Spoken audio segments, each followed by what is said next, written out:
ಮತ್ತು ಈ ದೇವ್ರನ್ನ ನಾವು ಹೆಂಗೆ ತಿಳಿಸ್ಬೇಕಪ್ಪ ಅನ್ಯರಿಗೆ? ಈ ದೇವ್ರನ್ನ ನಾವು ಅನ್ಯರಿಗೆ ಹೆಂಗೆ ತಿಳಿಸ್ಬೇಕಪ್ಪ ಅಂತ ಹೇಳಿದ್ರೆ, ಮಿಷನರೀಸ್ ಬಂದಾರ. ಮಿಷನರೀಸ್ ಬಂದು ಏನು ಮಾಡ್ಯಾರ? ಇಲ್ಲಿ ಭಾರತ ದೇಶ ಮಿಷನರೀಸ್ ಬಂದು ಏನು ಮಾಡ್ಯಾರ? ಯೇಸು ಸ್ವಾಮಿ ನಮ್ಗರಿ ಪರಲೋಕ ಓದಿರಿ, ಯೇಸು ಸ್ವಾಮಿ ನಮ್ಗರಿ ನಿಮ್ಮ ಕಷ್ಟಗಳು ಹೋಗ್ತಾವ, ಯೇಸು ಸ್ವಾಮಿ ನಮ್ಗರಿ ನಿಮ್ಮ ರೋಗಗಳು ಹೋಗ್ತಾವ, ಯೇಸು ಸ್ವಾಮಿ ನಮ್ಗರಿ.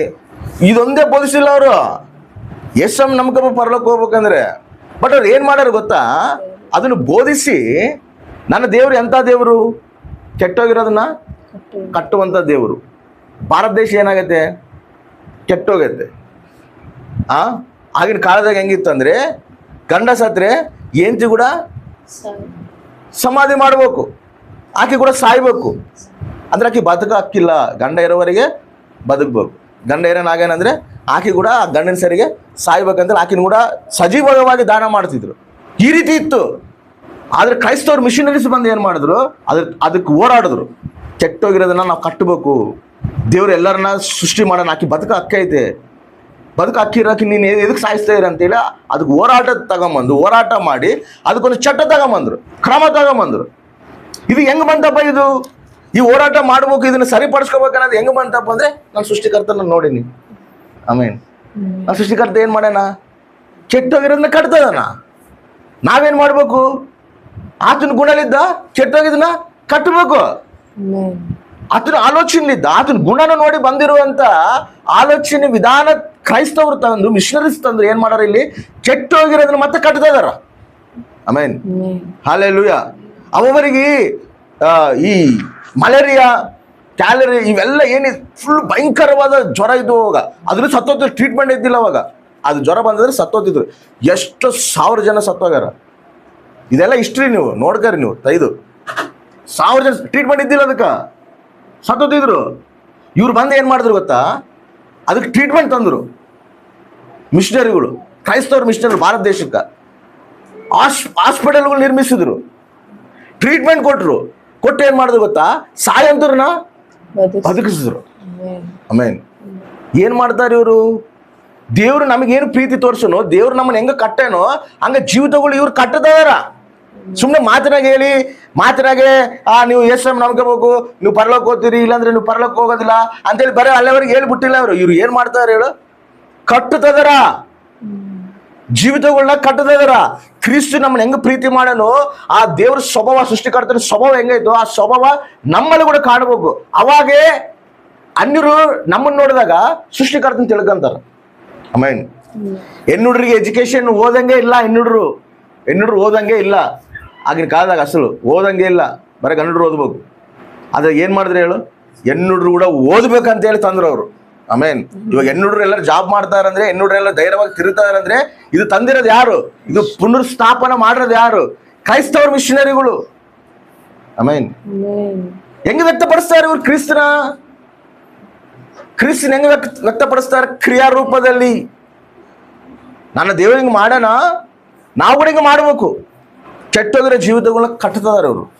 ನಾವು ಬರೇ ಜಸ್ಟ್ ಎಷ್ಟು ಸಮಯ ನಮ್ಗೆ ಅಂತ ಹೇಳಿದ್ರಲ್ಲ, ನಾವೇನು ಮಾಡ್ಬೇಕಂದ್ರೆ ಅವರು ಕೆಟ್ಟೋಗಿರೋ ಜೀವಿತಗಳನ್ನ ಅವ್ರ ಮತ್ತೆ ನಾವು ನಿಂದಿರಿಸುವಂಥ ಸಹಾಯ, ನಮಗೆ ಆದಷ್ಟು ಸಹಾಯ ನಾವು ಮಾಡ್ಬೇಕು. ಅವ್ರ ದೇಶಗಳು ಬಿಟ್ಟು ಬಂದಾರ, ಅವ್ರ ಸ್ವದೇಶಗಳು ಬಿಟ್ಟು ಬಂದಾರ, ನಮ್ಮ ಸಲುವಾಗಿ ಪ್ರಾಣಗಳೇ ಕೊಟ್ಟಾರ, ಇಲ್ಲಿ ಜೀವಿತಗಳನ್ನ ಅರ್ಪಿಸ್ಕೊಂಡಾರ. ಅವ್ರೇನೋ ಮಾಡ್ಕೋಬೇಕು, ಅವ್ರೇನೋ ಇರ್ಬೇಕು ಅನ್ಕೊಂಡು ನೋಡಿಲ್ಲ. ಏನು ಮಾಡ್ಯಾರ ಹೇಳು? ನನ್ನ ದೇವರು ಮತ್ತೆ ನೂತನವಾಗಿ ನಿರ್ಮಿಸುವಂಥ ದೇವರು. ಇಲ್ಲಿ ಎಷ್ಟೋ ಜೀವಿತಗಳು ಬಿದ್ದೋಗವ. ಈ ಜೀವಿತಗಳು ನಾವೇನು ಮಾಡಬೇಕು? ಕಟ್ಟಬೇಕು. ಆ ಒಂದು ಇಂಟೆನ್ಷನ್ ಇಟ್ಕೊಂಡು ಏನು ಮಾಡ್ಯಾರ ಅವರು? ಬಂದು ಇಲ್ಲಿ ಅದನ್ನು ಮಾಡ್ಯಾರ. ಅನ್ಯರು ಏನು ಮಾಡ್ತಾರೆ ಹೇಳು? ಅನ್ಯರು ಸ್ವಾರ್ಥಕ್ಕಾಗಿ ಬದುಕ್ತಾರೆ. ಎದಕ್ಕ? ದೇವ್ರನ್ನ ಆರಾಧಿಸ್ತಾರ ಅನ್ಕೋ, ದೇವ್ರನ್ನ ವರ್ಷಿಪ್ ಮಾಡ್ತಾರ ಅನ್ಕೋ, ಅವ್ರು ಏನು ಮಾಡ್ತಾರೆ ಹೇಳು? ಮಳೆ ಬರ್ಬೇಕಂತ ಪ್ರಾರ್ಥನೆ ಮಾಡ್ತಾರ. ಮಳೆ ಎದಕ್ಕ? ತಮ್ಮ ಒಳಗಳು ಬೆಳೆ ಬರ್ಬೇಕಂತೆ. ಹೌದಾ? ಪ್ರಾರ್ಥನೆ ಮಾಡ್ತಾರ. ಮಳೆ ಬರ್ಬೇಕಪ್ಪ. ಎದಕ್ಕೆ ಮಳೆ ಬರ್ಬೇಕಂದ್ರೆ ಮತ್ತು ನಮ್ಮ ಒಳಗಳು ಬೆಳಿಬೇಕಲ್ಲ, ನಾವು ಸ್ವಲ್ಪ ಅಭಿವೃದ್ಧಿ ಹೊಂದಬೇಕಲ್ಲ. ಅಂದರೆ ಎದಕ್ಕಾಗಿ? ಸ್ವಾರ್ಥಕ್ಕಾಗಿ. ಒಂದೊಂದು ದೇವತೆಗೆ ಒಂದೊಂದು ಹೆಸರಿಟ್ಟಾರು. ಮಳೆಗೆ ಒಂದು ದೇವತಿನ ಹೆಸರಿಟ್ಟಾರು. ಇವೆಲ್ಲ ಬೈಬಲ್ನಾಗ ಅದಾವ ಇವೆಲ್ಲ. ಐಗುಪ್ತ ದೇಶದವರು ಅದನ್ನೇ ಆರಾಧಿಸ್ತಿರ್ತಾರ. ಸಂತಾನ ಇಲ್ಲಾಂದ್ರೆ ಸಂತಾನ ಕೊಡ್ತಾರ ಅನ್ನೋದು ಒಂದು ದೇವ್ರದರ. ಮಳೆ ಇಲ್ಲಾಂದ್ರೆ ಮಳೆ ಬರೋಕ್ಕೂ ಒಂದು ದೇವ್ರದನ. ಬೆಳೆ ಇಲ್ಲಾಂದ್ರೆ ಬೆಳೆ ಬರೋಕ್ಕೂ ಒಂದು ದೇವ್ರದನ. ಅಂದ್ರೆ ಇವರೆಲ್ಲ ದೇವತೆಗಳು ಇಟ್ಕೊಂಡಾರ. ಎದಕ್ಕೆ ಇಟ್ಕೊಂಡಾರ ಹೇಳು? ತಮ್ಮ ಒಂದು ಸ್ವಯನ ಇಚ್ಛೆನ ಅವರು ತೀರಿಸ್ಕೊಂಡಾಕ, ಸ್ವಾರ್ಥಕ್ಕಾಗಿ ಇಟ್ಕೊಂಡಾರ ದೇವರುಗಳನ್ನ. ಅರೆ ನಾವು ಸ್ವಾರ್ಥಕ್ಕಾಗಿ ನಾವು ದೇವ್ರನ್ನ ಆರಾಧಿಸ್ತಿದ್ವಿ, ಸ್ವಾರ್ಥಕ್ಕಾಗಿ ನಾವು ಮಾಡ್ತಿದ್ವಿ. ಅರೆ ನೀವು ಏನು ಮಿಸ್ಟರ್ಗಳು ಬಂದು, ಕ್ರೈಸ್ತವರು ಬಂದು ನಿಮ್ಮ ಬಗ್ಗೆ ನೀವು ಆಲೋಚನೆ ಮಾಡಬೇಡ್ರಿ, ಬಗಲಿರೋನ್ ಬಗ್ಗೆ ನೀವು ಆಲೋಚನೆ ಮಾಡ್ತಾ ಇರಲ್ಲ ಅಂತಿದ್ರೆ, ನಿಮಗೆ ಈ ಗುಣಗಳು, ಈ ಸ್ವಭಾವ ನಿಮ್ಮಲ್ಲಿದ್ದು ಎಲ್ಲಿಂದ ಬಂದಾವ ಅಂದ್ರೆ ನಮ್ಲಿಂದ ಬಂದ್ರೆ ಇದು ಸೃಷ್ಟಿಕರ್ತನಿದು. ಆಮೆನ್. ನಾವು ಆರಾಧಿಸೋ ದೇವರೆಂತ ದೇವರಂದ್ರೆ ನಿನ್ನಂತೆಯೇ ನಿನ್ನ ನೆರೆಯವ್ರನ್ನ ಪ್ರೀತಿಸುವಂತೇವೆ. ನಮ್ಮಲ್ಲಿ ಬಂದಿರೋ ಗುಣ ಅಲ್ಲ ಇದು. ನಾನು ಸೃಷ್ಟಿಕರ್ತನಲ್ಲಿರುವಂಥ ಗುಣ ನಮ್ಮಲ್ಲಿ ವ್ಯಕ್ತಪಡಿಸ್ತದೆ. ಆ ಪ್ರೀತಿ ನಾವು ತೋರಿಸ್ತೇವೆ. ಅದಕ್ಕೆ ಮಿಷನರೀಸು ಅವ್ರು ಬಂದಿರುವಂಥ, ಅವ್ರು ಮಾಡುವಂಥ ಕಾರ್ಯಗಳಲ್ಲಿ ಇಂಥ ಕಾರ್ಯಗಳಂದ್ರೆ ನಮ್ಮ ದೇಶನೇ ಒಂದು ಪುನರುತ್ಥಾನ ದೇಶವಾಗಿ ಮಾಡೋರು. ಒಂದು ನೂತನ ದೇಶ, ನವ ಭಾರತ ಆಗೈತೆ ಅಂದ್ರೆ ಮಿಷನರೀಸ್ ಬಂದು ಮಾಡಿರೋಂಥ ಕೆಲಸ ಇಲ್ಲ. ಅವ್ರು ಬರೇ ಬಂದು ಸುಮ್ಮನೆ ಸ್ವಾರ್ಥ ಹೇಳಿ ಹೋಗಿಲ್ಲ. ಮದರ್ ತೆರೇಸಾ ಬಂದು ಏನು ಮಾಡೋದು ಹೇಳು? ಎಷ್ಟು ಜೀವಿತಗಳು ಕಟ್ಟಲಾಕಿ ಕುಷ್ಠ ರೋಗಗಳನ್ನ ಅಸಲು ಹತ್ರ ಕೂಡ ಕರ್ಕೊಂತಿದ್ರು, ಊರು ಹೊರಗೆ ಹಾಕ್ತಿದ್ರು. ಯಾರವರು? ನಮ್ಮ ದೇಶದವ್ರೆ, ನಮ್ಮ ದೇಶ ಪ್ರಜೆಗಳೇ ನಾವೇ ಸೇರಿಲ್ಲ. ಆದ್ರೆ ಆಕಿ ಬೇರೆ ದೇಶದಿಂದ ಬಂದು ನಮ್ಮ ದೇಶ ಪ್ರಜೆಗಳನ್ನ ಹಾಕಿ ಕೈಯಾಗಿ ತಗೊಂಡ. ಆಮೇಲೆ ತಗೊಂಡು ಏನು ಮಾಡಲ್ಲ, ಅವ್ರ ಗಾಯಗಳು ಕಟ್ಟಲ್ಲ, ಅವ್ರ ಗಾಯಗಳು ಒರೆಸಲ್ಲ. ಮನುಷ್ಯರು ಕೂಡ ಸೇರದಿಲ್ಲಂಥ ಪ್ರಜೆಗಳನ್ನ ಆಕಿ ಹತ್ರಕ್ಕೆ ಸೇರಿಸ್ಕೊಂಡಲ್ಲ. ಆಕೆ ಕೇಳ್ತಾರ, ಇಷ್ಟು ಪ್ರೀತಿ ನೀನು ಹೆಂಗೆ ತೋರಿಸ್ತೀಯಮ್ಮ ಅಂದ್ರೆ, ಇದು ನನ್ನ ಪ್ರೀತಿ ಅಲ್ಲ, ಕ್ರಿಸ್ತು ಪ್ರೀತಿನ ನಾನು ತೋರಿಸ್ತೇನೆ ಅಂತ ಹೇಳ್ತಾನೆ.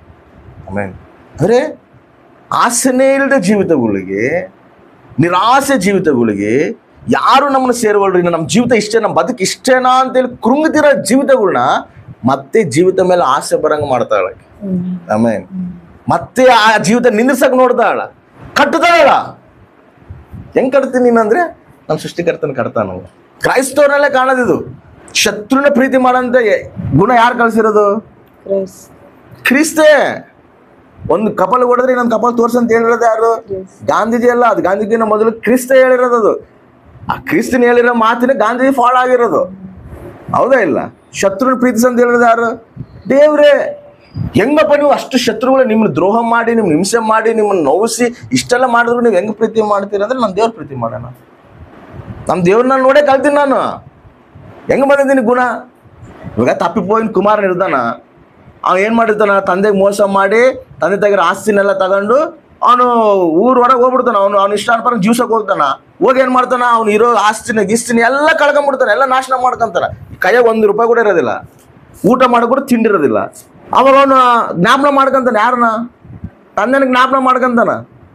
ಇವನ ತಂದೆ ಹೋದ್ರೆ ಏನಂತ, ನನ್ನ ತಂದೆ ಸುಮ್ಮನೆ ಅಂತ ಬಂದಿರ್ತಾನೆ. ಅಷ್ಟು ಆಸ್ತಿನೆಲ್ಲ ತಗೊಂಡು, ಅವ್ರ ಅಪ್ಪದಾಗೆಲ್ಲ ಆಸ್ತಿನೆಲ್ಲ ಕಸ್ಕೊಂಡು, ನನ್ನ ಆಸ್ತಿ ನಾನು ಕೊಟ್ಬಿಡ ಅಂತೇಳಿ ತಗೊಂಡು ಅವನು ಊರವ್ರಿಗೆ ಹೋಗಿ ಜಲಸ ಮಾಡಿ ಎಲ್ಲ ಮಾಡಿ ಆಸ್ತಿನೆಲ್ಲ ನಷ್ಟ ಮಾಡ್ಕೊಂಡು, ಇವಾಗ ಅವ್ರ ಅಪ್ಪದಾಗ ಹೋಗ್ಬೇಕಂದ್ರೆ ಅವ್ನು ಸರಿ ಬಿಡು, ಅವ್ನು ಅಪ್ಪದಾಗ ಹೋಗ್ಬಿಡೋಣ ಅಂತೇಳಿ ಬರ್ತಾನ. ಅವ್ನು ಕುಂತ್ಕೊಂಡು ಆಲೋಚನೆ ಮಾಡಿರ್ತಾನ. ಇವಾಗ ಹೋದ್ರೆ ನಾವು ಅಪ್ಪ ಏನಂತಾನ? ಆಡಿರ್ತಾನೆ ಇಲ್ಲ, ನಾವು ಮಾಡೋದಿಲ್ಲ. ಹಂಗ ಖಚಿತವಾಗಿ ಮಾಡಿರ್ತಾನ ಅವನು. ಇವಾಗ ಹೋದ್ರೆ ನಾವು ಅಪ್ಪ ಏನಂತಾನೋ, ಇವನವನ್ನ ಅಪ್ಪನ ಏನಂತ ಕರಿಬೇಕು? ಅಪ್ಪ ಅಂತ ಕರಿಬೇಕಾ? ಅಪ್ಪ ಅಂತ ಕರೆಯಕ್ಕೆ ನನಗೆ ಯೋಗ್ಯತೆ ಐತಾ? ಇವಾಗ ನಾನು ಹೋಗಿನಂದ್ರೆ ನೀನು ಇಲ್ಲಿ ಉಂಗುರ ಹಾಕಿದ್ದಲ್ಲ, ಉಂಗುರ ಎಲ್ಲಿ ಹೋಯ್ತಂದ್ರೆ ಏನಂತ ಹೇಳ್ಬೇಕು? ಇವಾಗ ಆಸ್ತಿ ನೀನು ಕೊಟ್ಟಿದ್ದಲ್ಲ, ಆಸ್ತಿ ಏನು ಮಾಡ್ದಂದ್ರೆ ಏನಂತ ಹೇಳ್ಬೇಕು? ಇವೆಲ್ಲ ಆಲೋಚನೆ ಮಾಡಿ ಇವೆಲ್ಲ ಏನೇನು ಹೇಳ್ಬೇಕಂತ ಅನ್ಕೊಂಡೇ ಬಂದಿರ್ತಾನಲ್ಲ, ರಿಹರ್ಸಲ್ ಮಾಡ್ಕೊಂಡಿರ್ತಾನಲ್ಲ. ಏನು ಹೇಳ್ಬೇಕು, ನಾವು ಅಪ್ಪದಲ್ಲಿ ಏನು ಮಾತಾಡ್ಬೇಕು, ಇವೆಲ್ಲ ಅನ್ಕೊಂಡು ಬಂದಾನ. ಇನ್ನ ಅಲ್ಲಿ ದೂರವಾಗಿ ಬರ್ತದಾನ ಅವ್ರ ಅಪ್ಪಂತಲ್ಲಿ. ಅವ್ರ ಅಪ್ಪ ದೂರಲ್ಲಿದ್ದೆ ನೋಡಿ ಓಡಿ ಓಡಿ ಓಡಿ ಓಡಿ ಓಡಿ ಬಂದು ಅವ್ನು ಹೇಳೋದೇನು ಕೇಳವಲ್ಲ, ಸೀದವಾಗಿ ಹತ್ಕೊಂತ. ಆಮೇಲೆ ಸೀದವಾಗಿ ಹತ್ಕೊಂತಾನ. ನೀನು ಆಸ್ತಿ ಏನು ಮಾಡಿ, ನೀನು ಎಲ್ಲಿ ಕಳ್ಕೊಂಡು, ನೀನು ಎಲ್ಲಿ ನಷ್ಟ ಹೋಗಿ, ನಾನು ಕೊಟ್ಟಿದ್ದೆಲ್ಲ ಏನು ಮಾಡಿ, ಅವೆಲ್ಲ ಏನು ಕೇಳವಲ್ಲ. ಸೀದಾ ಏನು ಮಾಡ್ದಾನ? ಹತ್ಕೊಂತ. ಈ ಪ್ರೀತಿ ಎಲ್ಲಿದ್ದು ಬರ್ತದೆ? ಶತ್ರುಗಳು ಹೆಂಗೆ ಪ್ರೀತಿಸ್ತೀರಿ? ನನ್ನ ತಂದೆ ಪ್ರೀತಿಸೋಣ.